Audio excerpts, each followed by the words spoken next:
आणि आता दिवसभरातल्या मोठ्या टॉप 9 आपण बातम्या बघूया। लोकसभा निवडणुकीत कोकणात महायुतीला प्रचंड यश, महायुतीला तडीपार करण्याची घोषणा करणाऱ्यांनाच कोकणवासियांनी तडीपार केलंय। फडणवीसांचा उद्धव ठाकरेंवर निशाणा।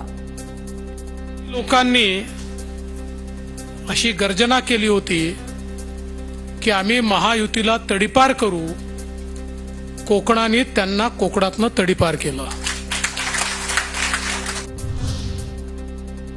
माजी खासदार भावना गवळींना मंत्रिमंडळ विस्तारात स्थान मिळण्याची शक्यता, विधान परिषदेवर घेऊन मंत्रिपद देणार सूत्रांची माहिती। यूपीत सरसंघचालक मोहन भागवत आणि योगी आदित्यनाथ यांच्यात एकाच दिवशी दोनदा भेट।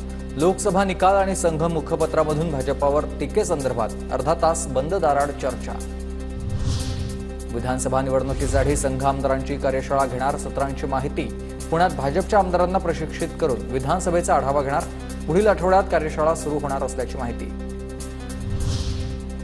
विधानसभा निवडणुकीसाठी ठाकरेगडाची पूर्व विदर्भामध्ये तयारी सुरू आहे। 6 जिल्ह्यातल्या पदाधिकाऱ्यांसोबत संपर्क प्रमुख भास्कर जाधवांचा संवाद।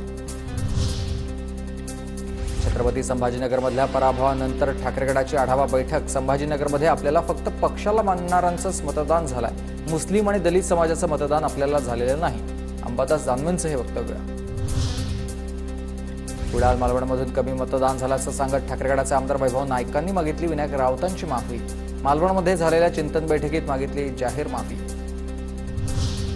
पटोले काँग्रेसच्या प्रदेशाध्यक्षपदी कायम राहणार। पटोलेंच्या नेतृत्वात विधानसभा निवडणुका होणार। नाना पटोले महाविकास आघाडीत नाराज असल्याच्या चर्चा चुकीच्या, काँग्रेसच्या वरिष्ठ नेत्यांनी TV9 मराठीला माहिती दिली। सिंधुदुर्गनंतर आता रत्नागिरीत बॅनर वॉर। बाप बाप होता है, झुंड में तो कुत्ते आते हैं, शेर अकेला आता है। उदय सामंतांच्या पाली गावामध्ये भाजपचे हे बॅनर।